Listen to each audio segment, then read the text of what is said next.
Hello, I am Christine. It's great that you landed here on my channel, Horse Knowledge Explained Clearly. Today we will look at the second part on the topic of natural asymmetry in horses and the health problems that can arise from it. You will learn why this asymmetry can keep reappearing, even if you have already worked on it a lot. Additionally, I will show you how to safely recognize asymmetry in older and already ridden horses and what you can specifically do about it. So stay tuned, it will be exciting and especially very helpful for you and your horse.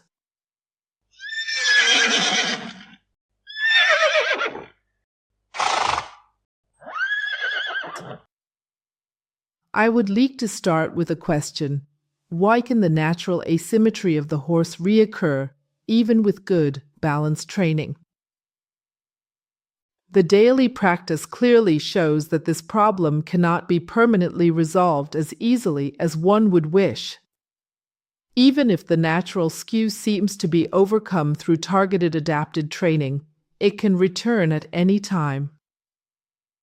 For example, it can reappear after an illness, after a longer break from riding, with a change of rider, after the sale of the horse, or with a significant change in the training concept.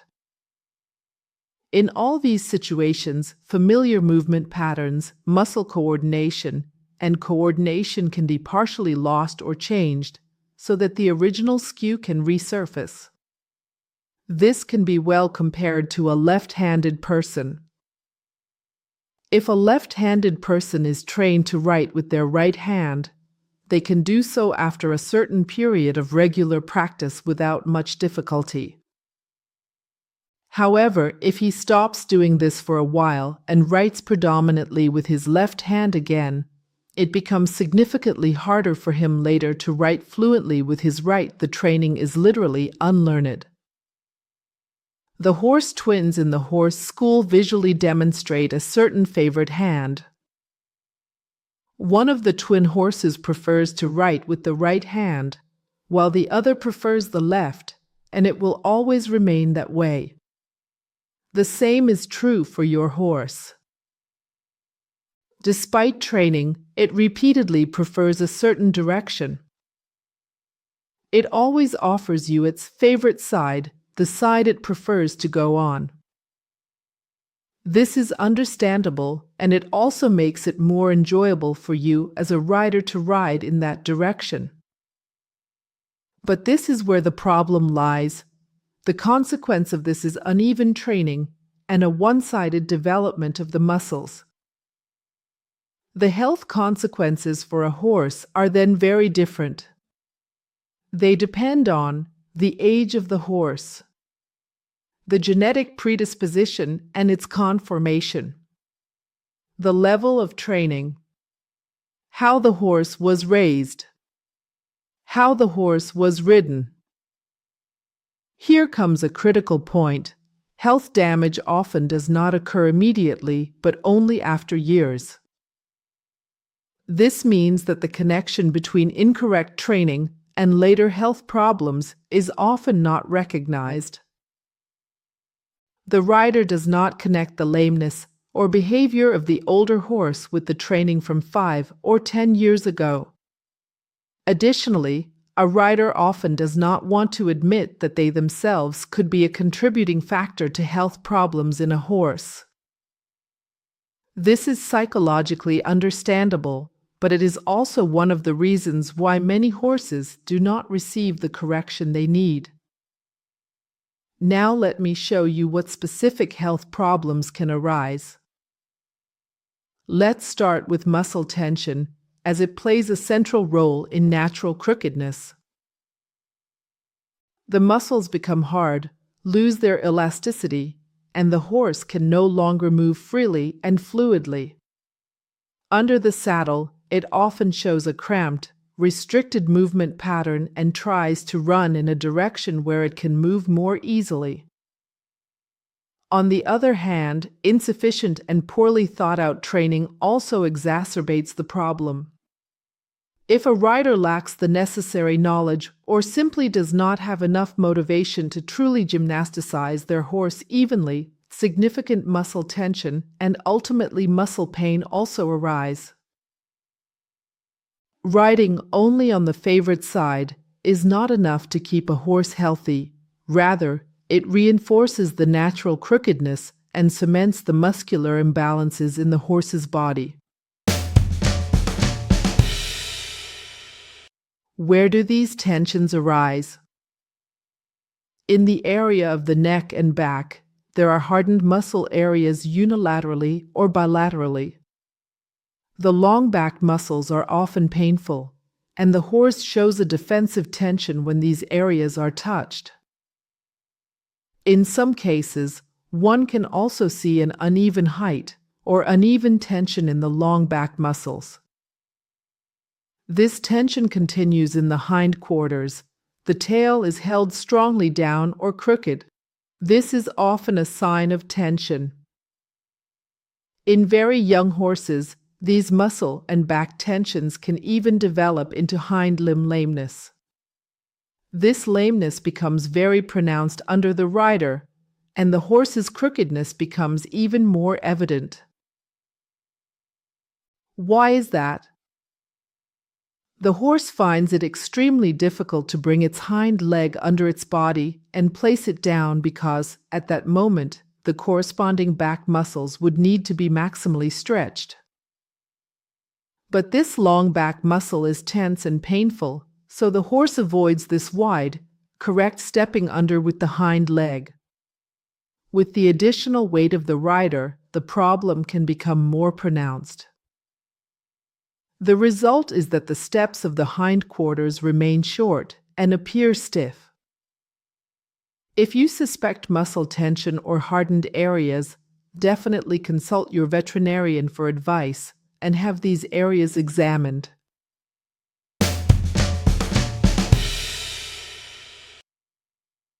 Now let's take a look at how these tensions affect tendons, ligaments, and joints, because at this point, the problem no longer only concerns the muscles, but the entire body of your horse. When muscle tensions persist over a longer period, the joints, tendons, and ligaments are subjected to excessive strain permanently and can thus be damaged or even become ill. At the same time, it happens that tendons and ligaments on one side are constantly overstretched, while on the other side, due to lack of stretching, they increasingly shorten, making it increasingly difficult for your horse to move correctly and smoothly. The tense muscles simply cannot let go anymore. This is where the tricky part lies. Even a sensible, gymnastic training can trigger strong muscle soreness in this state, further worsen the tension, and cause additional muscle pain, leading the horse into a vicious cycle of tension, pain, and improper loading from which it hardly finds a way out without targeted, expert intervention. For you as a rider, this means above all one thing. The natural skew of your horse cannot be corrected with a few quick exercises, but requires consistent, slow, and well-thought-out training over a long period. You need a meaningful variation between the hollow and the stiff side, a gentle, gradual increase in demands instead of overexertion, and you must pay attention to regularity instead of working your horse in a stop-and-go rhythm.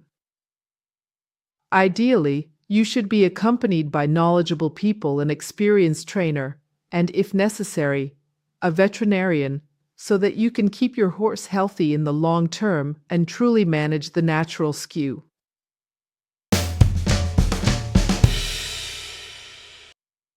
Another serious consequence of natural skewness can be diseases of the spine, as the misalignment gradually eats into the depths of the musculoskeletal system.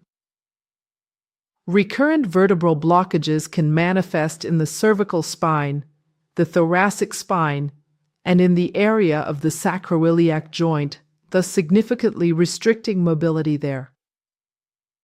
If this misalignment persists for an extended period, the small vertebral joints increasingly wear out, inflammatory processes arise, and the cartilage surfaces become excessively worn, until finally permanent pain develops that accompanies the horse in every movement.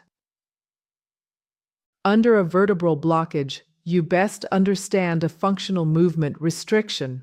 A vertebra or its joint no longer moves freely and harmoniously with its neighboring vertebra because tense muscles, glued fascia, or irritated joint capsules hinder the normal play in the joint. These blockages are often triggered by muscle tension and in turn lead to pain and further movement restrictions in the affected section of the spine. A cycle that, without treatment, leads to increasingly more complaints.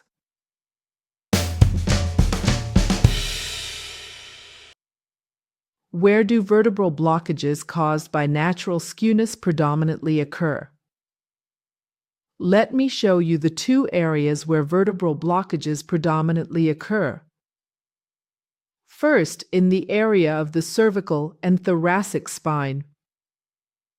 Since training the horse often takes place in a misalignment due to the unilateral skewness, it leads to a unilateral strain on the horse. The resulting tensions and spasms in the back muscles can lead to a vertebral blockage if they persist for a longer period. By examining the individual cervical and thoracic vertebrae and their surrounding muscles, one can localize the area where the blockages occur. Here, an examination by an experienced therapist or veterinarian is often helpful. Now we come to the lower back area, the sacroiliac joint. This joint is not a typical, freely movable joint, but rather a very stable connection between the sacrum, which consists of 5 fused sacral vertebrae, and the 2 ilium wings, which lie like a protective roof over the sacrum. Its stability arises mainly from strong ligaments and robust surrounding muscles, while the actual mobility is very limited, so one speaks of a tight but minimally springy connection. The main task of this area is to transfer the force from the hindquarters to the torso and to act like a shock absorber through small compensatory movements, elastically transmitting thrust and momentum forward. However, if there are blockages in the sacroiliac joint, this often manifests while riding in that the back pushes away, the steps in the hindquarters appear shortened and stiff. Bends and lateral movements become significantly more difficult, and the overall gait appears unharmonious and rigid, often accompanied by unclear lameness in the hindquarters. Such unclear lameness in the fore or hindquarters is often related to one-sided, improper training, persistently unbalanced riding, and a lack of gymnastic work. A central underlying cause often lies in the horse's one-sided crookedness and the fact that this problem is not adequately addressed or only insufficiently compensated for in training. When you lead your horse straight ahead, it can present completely sound or show moderate lameness depending on its condition and level of exertion, usually with a focus on the hindquarters. After lunging it in a circle and changing direction, it often becomes apparent that the horse is more lame on the respective inner hind leg, with many cases showing that one side or one hindquarter is clearly more affected than the other. An indication that the sacroiliac joint, pelvic position, and natural crookedness are closely linked. 2 clues suggest that natural crookedness plays a role here. First, one hind leg is usually somewhat more affected. This is not coincidental. And secondly, the horse runs on one hand with a clear outward position, even though it is trained.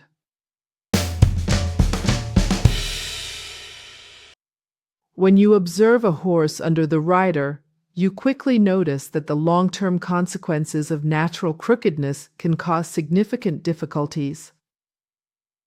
On the hollow side, that is, on the side the horse prefers to run, it may even appear sound under the rider. However, in the opposite direction, in which it naturally dislikes moving and may still show a clear outward position due to insufficient training, lameness often becomes more pronounced.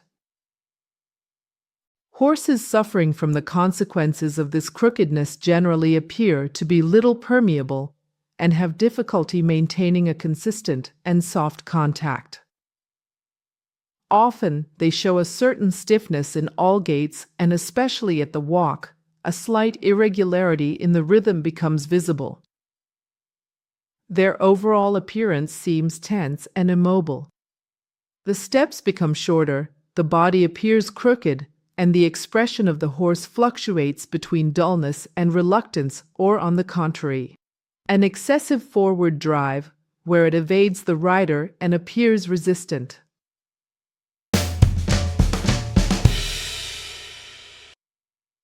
Lameness is particularly challenging in young or less ridden horses. They can already show a noticeable lameness in both directions on the inner hind leg while under the rider. The cause is usually muscle hardening on both sides of the back, especially in the long back muscles. These tensions make it uncomfortable, sometimes even painful, for the horse to place the inner hind leg far enough underneath. Such problems mainly occur in horses that are collected too early and too strongly and are ridden with a hard, restraining hand. In these cases, the cause lies not in natural crookedness but in human error. The problem is created and significantly worsened by incorrect riding and overloading the horse.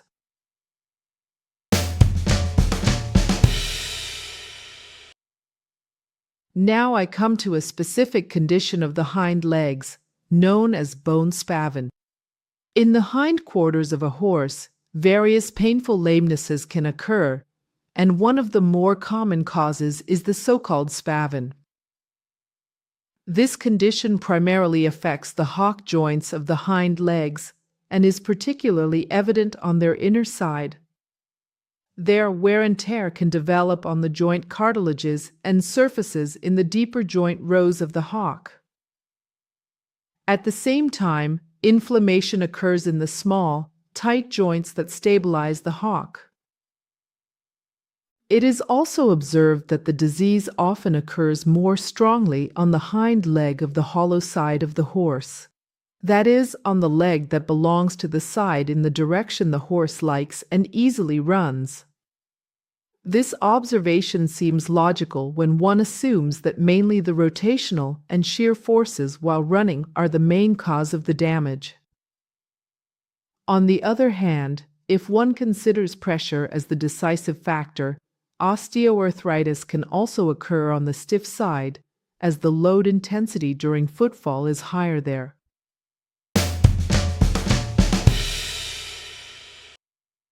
A suspensory ligament injury is essentially an overload or strain injury of a complex support apparatus that is responsible for supporting your horse's fetlock joints and preventing excessive fetlocking. You can imagine the suspensory ligament as a kind of strong, elastic carrying band that is under tension with every load on the leg and constantly absorbs the weight of the horse and rider. It becomes problematic when this apparatus has to permanently take on more load than its structure can withstand. This often happens with horses that are not truly relaxed, are ridden with too much tension, and are overly collected, causing the suspensory ligament to operate under maximum load continuously, and the tissue between the loads cannot regenerate sufficiently. Initially small microtears in the fibers can then lead to larger damages, which manifest as inflammatory swellings and a more or less pronounced lameness. In such cases, one speaks of a suspensory ligament injury, where inflammation, fine fiber tears, microruptures, and even more serious damages such as avulsion fractures at the attachment area are possible. An important role is played by the natural skewness of your horse.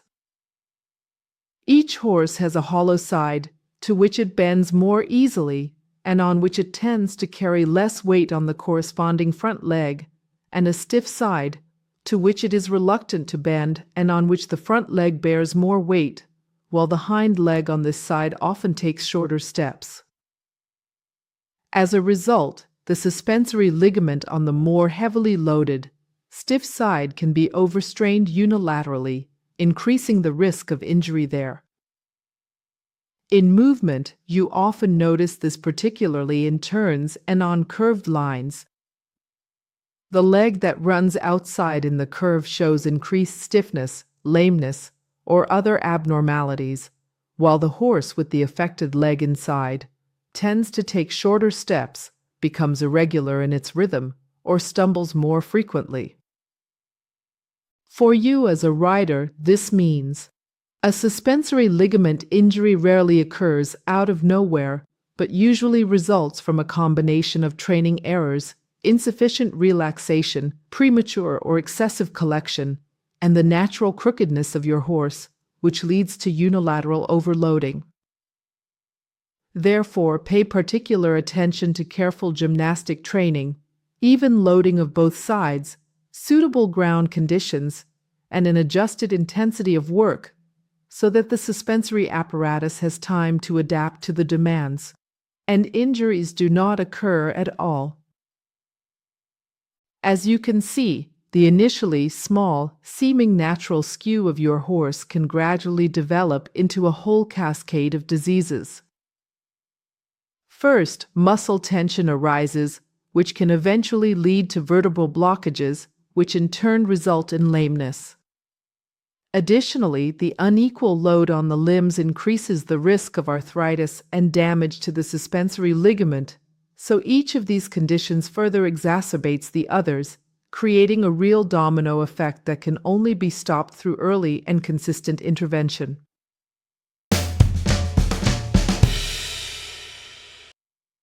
How can you tell that your horse has a skew?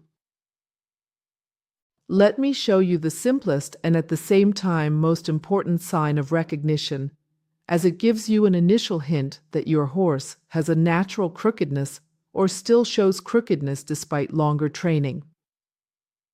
Typically, your horse prefers a certain direction when it is supposed to go on a circle, and even when running free, it will always try to run in exactly this favorite direction on the circle. On one hand, the head, neck, and hindquarters clearly point towards the inside of the circle, while in the other direction, especially the head and neck are more oriented outward, which clearly illustrates the picture of crookedness. It is important for you to know that this behavior can occur again and again even in older, well-trained horses, sometimes more pronounced, sometimes less so you should always keep a watchful eye on it.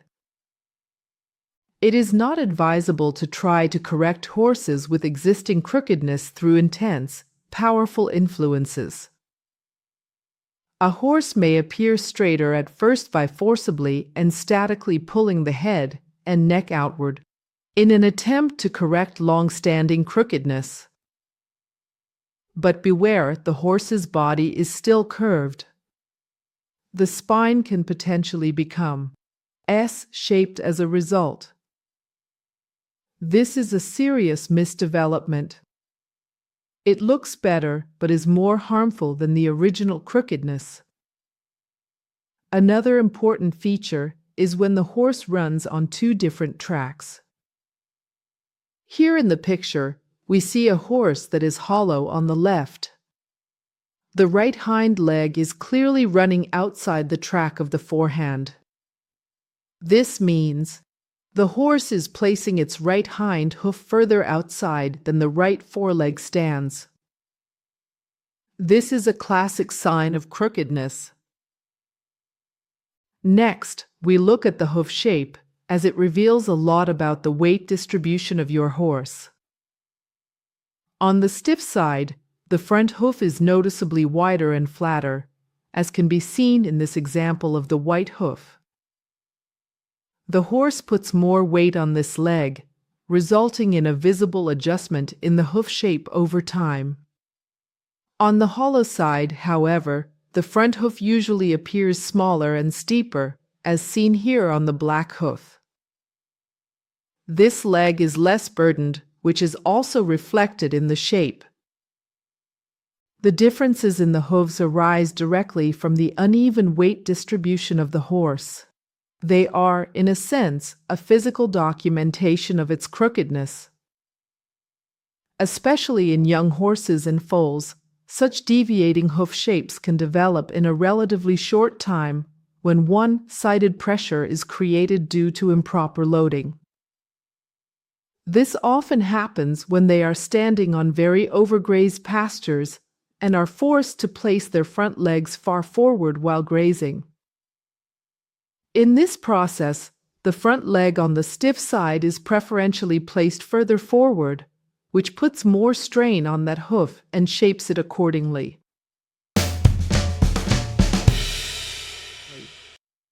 If your horse shows health problems, such as muscle tension, vertebral blockages, or even lameness, the cause can often lie in its natural crookedness. This physical one-sidedness affects the entire movement mechanics and can lead to a variety of symptoms. You may notice that your horse moves stiffly and tensely or shows significant restrictions in its posture and relaxation. Some horses respond by becoming very pushy and hardly allow themselves to move forward, while others do the exact opposite and run away from the rider to avoid the uncomfortable pressure. Recurring stumbling or minor gait and rhythm errors can also be caused by such tensions and defensive reactions. Observe your horse consciously while rolling, as this behavior reveals a lot about its asymmetry. If it always lies down on one side of its back and cannot roll over the withers to the other side, this already indicates a one-sided mobility. Also pay attention to how it gets up. Often the horse prefers to push its body weight up with a specific front hoof, appears rather stiff and awkward overall, and does not use its body evenly. Another clear sign of asymmetry is evident in the gallop. Many horses clearly prefer one side on which they like to gallop and repeatedly show outside gallop on the other hand, instead of bending correctly and jumping in the appropriate hand gallop. Here, too, the one-sided load and mobility of the body is reflected. The position and stance of the hooves while grazing is also very telling. Small details that carry significant meaning. In our example, we see a right hollow horse with its mane to the right, and even the leg stance indicates the skew. The right pair of legs on the hollow side stands closer together, while the left pair on the stiff side stands further apart. When grazing, the horse often or almost always places the front leg of the stiff side forward, and even in a relaxed stance, this leg is usually slightly advanced. The shoulder on the stiff side is generally better muscled, while the front leg of the hollow side is often slightly bent and not fully loaded. These positions are by no means random. Rather, they allow the horse to maintain its balance despite the existing skew.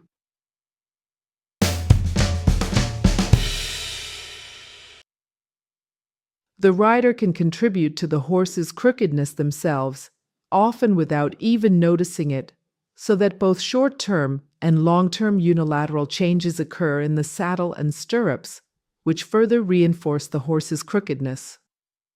For example, the saddle can shift slightly to one side due to repeated mounting, causing the horse to be unevenly loaded. The stirrup leathers also change over time. After prolonged use, one leather may be worn longer on one side, which results in the rider sitting crookedly on the horse and passing this crookedness onto the horse. The emotional impression of the rider also plays a significant role. Often, they feel very comfortable on one rein and have the sensation of sitting comfortably and stably, while on the other rein, they feel uncomfortable, crooked, or unbalanced. This subjective feeling often indicates an existing imbalance in their own seat, which directly affects the horse's movements. Additionally, there are visible signs on the saddle that may indicate one-sided pressure. When you check the padding, it may appear that one side of the padding is thinner and more compressed than the other. It is important to always consider this observation in relation to the rider's seat. It may well be that not only is the horse crooked, but the rider themselves often sits crooked and unbalanced in the saddle, thereby contributing to the uneven wear and the horse's crookedness.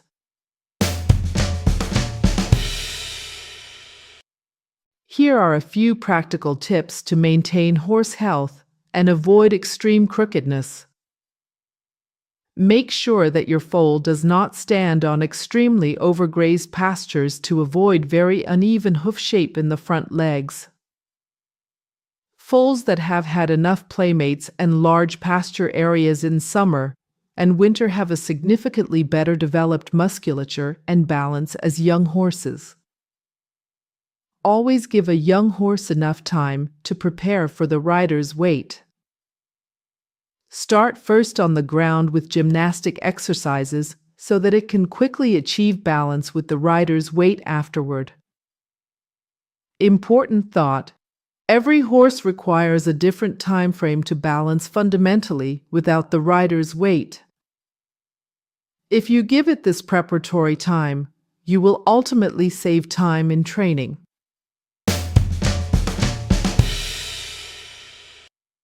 Throughout the entire training, you should observe your horse attentively and continually check whether its crookedness gradually levels out. Pay particular attention to whether the crookedness reappears or intensifies after breaks, illnesses, or a change of rider. Purposefully use gymnastic exercises and a regular, tailored training regimen where you consciously consider both the hollow and stiff side of your horse. Continuously check your horse for signs of crookedness, even if it has been training under the rider for a longer period, to prevent old patterns from creeping back in unnoticed.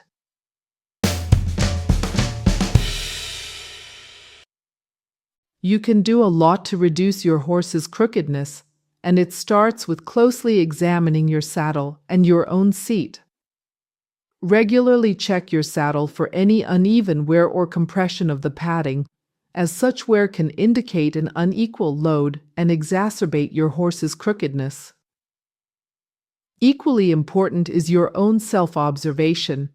Have your seat assessed by other riders or a trainer, and use photos taken from behind to see if you are truly sitting centered or perhaps crooked on the horse. If you contribute to or even exacerbate the crookedness of your horse due to your own physical asymmetries or crooked sitting, targeted gymnastics or physiotherapeutic measures are also useful for you as a rider to improve your balance and mobility. Additionally, pay attention to your stirrups. Regularly check the length of the stirrup leathers, as they are often overstretched on the side where you usually mount, making them longer on one side. These length differences can further promote crooked sitting in the saddle, and thus also intensify the crookedness of your horse.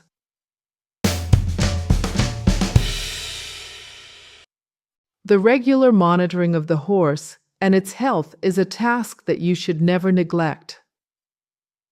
Check the musculature of your horse regularly at the back, shoulder, and hindquarters, paying close attention to tensions, pain reactions, or a one-sidedly more pronounced musculature. Such changes can provide important clues about how the horse is loading its body and whether a crookedness is already manifesting physically. If your horse shows unclear lameness, tensions, or possible vertebral blockages, you should always consult your veterinarian first to clarify any health-related causes. Additionally, a qualified trainer can help you assess your own seat and influence and work with you to determine whether and to what extent you have contributed to your horse's crookedness. Furthermore, it is worth keeping an eye on small, everyday details. Observe your horse while rolling and grazing, and pay attention to any irregularities in the movement pattern, preferred side, or stance. Also, keep checking the shape of your horse's hooves, as one-sided loads and crookedness often show up there long before they become noticeably felt while riding. The most important thing to conclude: don't forget how much time it takes for a right or left-handed person to become a bilaterally trained and skilled so-called ambidextrous individual. Natural crookedness is not something that can be quickly fixed. It is a long-term process that requires patience, consistency, expertise, and regular attention. But with these signs and practical tips, you are well equipped to keep your horse healthy and improve its quality of life.